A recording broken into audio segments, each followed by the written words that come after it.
Well, hey there, YouTube. Welcome back. Glad you stopped by. Glad you were taking a little time out of your day to join it with me. So today we have yet another wonderful gift from RC Elf. I can't even begin to explain how awesome this is, that the Elf has blessed his channel with so many awesome vehicles. And, after this one, there are two more still yet to be shown. One that I've had for a little bit, along with this one. And then the other one literally just showed up yesterday. I'm trying to build up. They're getting a little bit better and a little bit cooler each time. Well, I can't even say that. They're all badass, honestly. It's not like I was sent some plastic model kits or anything. Everything the Elf has sent over has just been top-notch kits, and I am just so happy to have them. And I hope you guys are enjoying at least watching the videos, learning a little bit about the kit builds, and learning about how cool some of these cars are. So anyway, shut up, Adam. I know. So what the Elf has sent over is the Fire Dragon kit.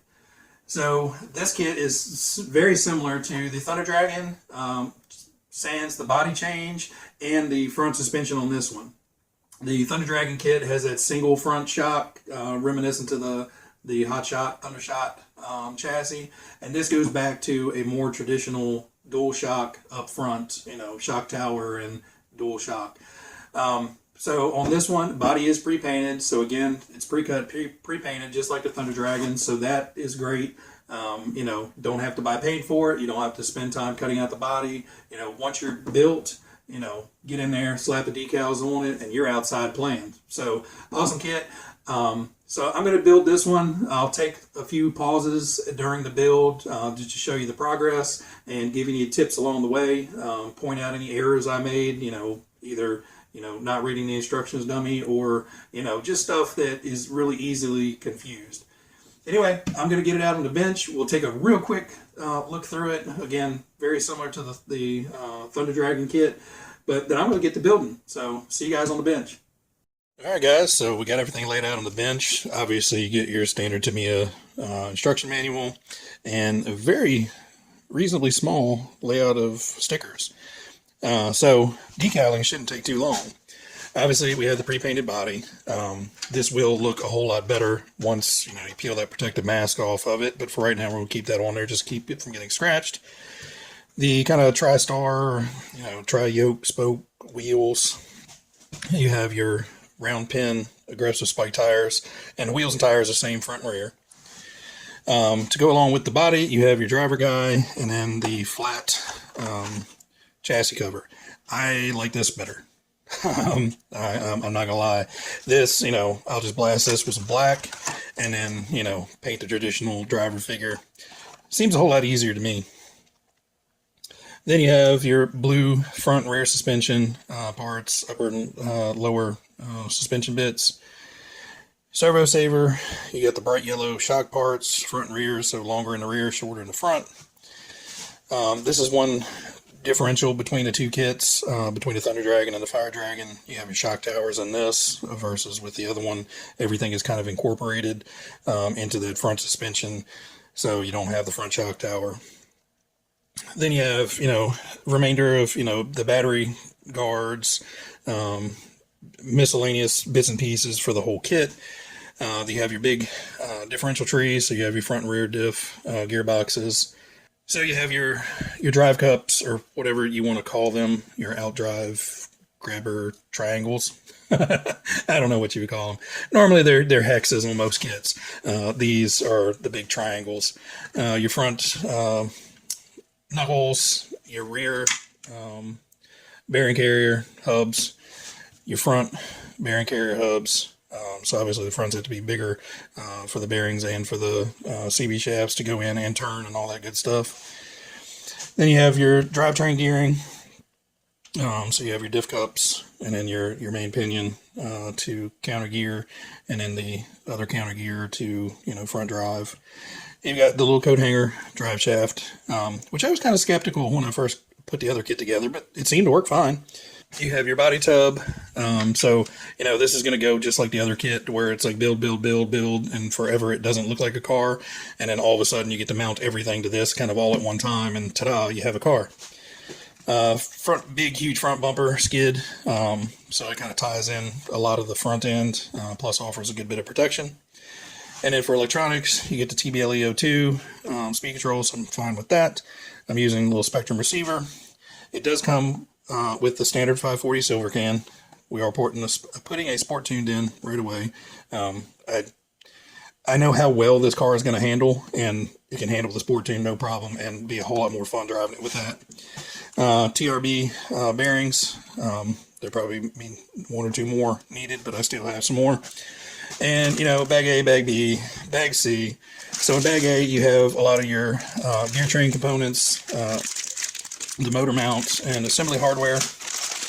In bag B, you have a lot of assembly hardware, the out drives for the axles, the shock spring, shock oil, all that. So most of your hardware is in bag B. And then you have bag C, which is a lot of the miscellaneous hardware, you know, the pivot balls, the zip ties, the sticky tape, link ends, all that stuff. So this is kind of like all your extra bits. And you get one other bag with a couple body clips and 3 extra screws, I'm assuming for an additional step in here that's not in these bags. So that's what we got to work with. I'm going to start putting it all into one piece. All right, guys, we made it to step 11 in the manual. We've got the front gearbox all put together, rear gearbox all put together with the motor installed. So at this point, we're going to move on and start working on the suspension parts. So we're on to building the shocks. So in this, they have you building the rear shocks and then start mounting them to suspension and bits. And then shortly afterwards, you're building the front shocks and mounting them. I'm sure most everybody does, but I just feel it's kind of silly to build, you know, one set of shocks, go on, do some steps, and then build the other shocks. So I've got everything laid out for the shocks here. So we have the taller rear shocks, shorter front shocks. You know, I've got all the spacers and pistons and everything trimmed and cleaned. Everything is ready to go. So I'm just going to sit here and build all 4 shocks. And then as we hit the steps in here that require shocks, you know, you're ready to go. So it kind of saves you from making a mess twice, because that just has a tendency to go everywhere. No matter how careful you are, you still get oil everywhere. Anyway, I'm going to stick some shocks together. Now, I will use some green slime on the O-rings just to try to keep the bottoms from leaking. I've had really good luck with that. If you're not sure what green slime is, look into it. It is a wonderful, wonderful grease, basically. I don't know what magical properties it has, but it really, really helps keeping the shocks from leaking at the O-rings. All right, guys, see you in a sec. All right, guys, we made it to step 27 in the manual, and now we have the rear suspension, gearbox, everything is all done here.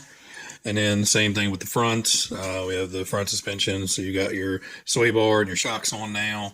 Everything feels nice and smooth, both front and rear. So we're good to go there. And now we start working on the chassis, getting the electronics installed, and then plugging these front and rear, and then it will start looking like a car.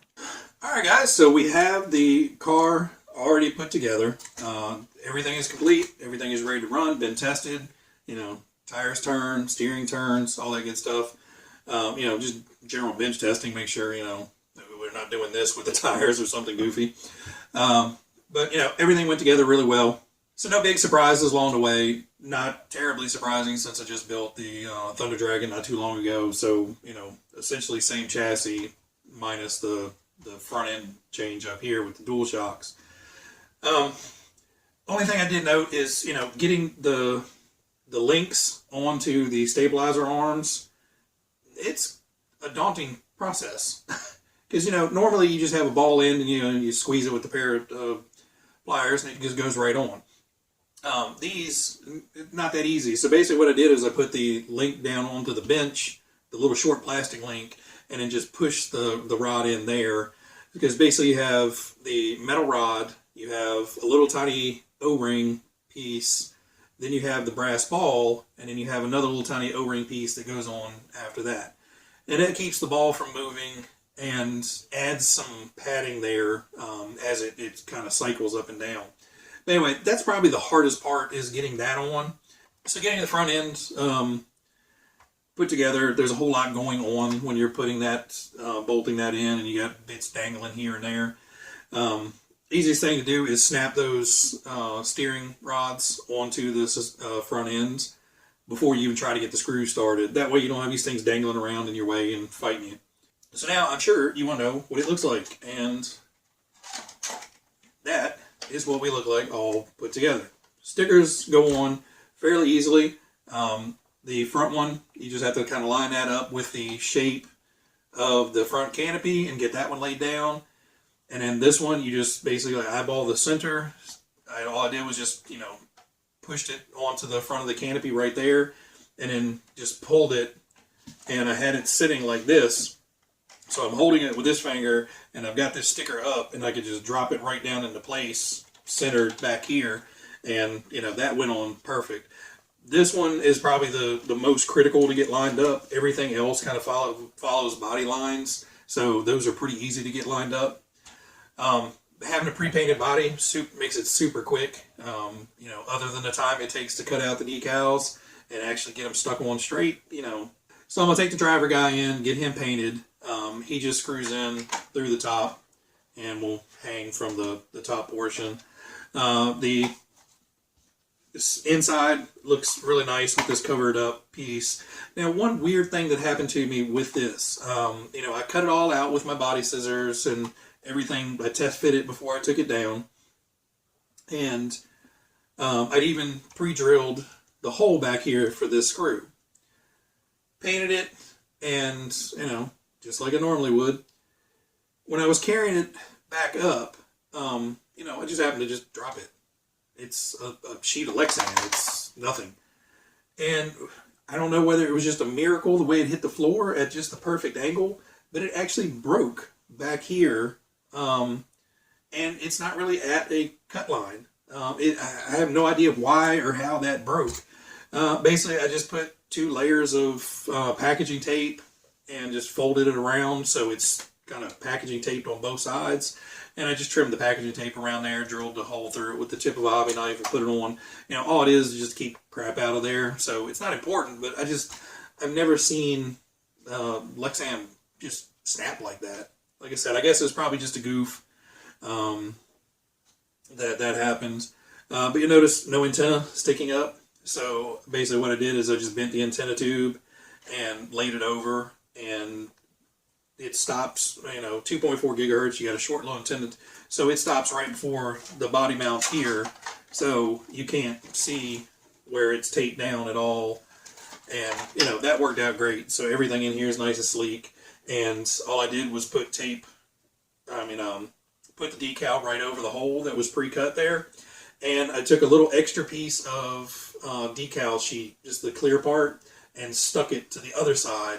That way, dirt and crud and crap can't build up in there and, make it look awful. But, decals went on really easily. All in all, fun little build. I know this is probably going to perform equally as good as the Thunder Dragon does. I keep wanting to call it a Thunder Dragon. But, I will get some running video of this guy out in the next video, and then, take some up-close pictures in that video, once we have the driver in there. But, I'll get some cool pictures of this and put them at the end. But I hope everybody enjoyed it. Kind of not a super exciting build, seeing as I just did the Thunder Dragon not too long ago. But, if you guys like the look of it, certainly I think this one would probably be a little bit more appealing than the Thunder Dragon to some. I like them. I think, originally I probably wouldn't have cared that much for this body with the kind of futuristic, jet fightery, look to it. But, it's definitely grown on me. I love them now, and I really have been impressed with how these perform. So, anyway, guys, I'm going to cut it here. And everybody out there, you guys be happy, be healthy, be safe, and I'll catch you guys next time when we're out driving the sky. See ya.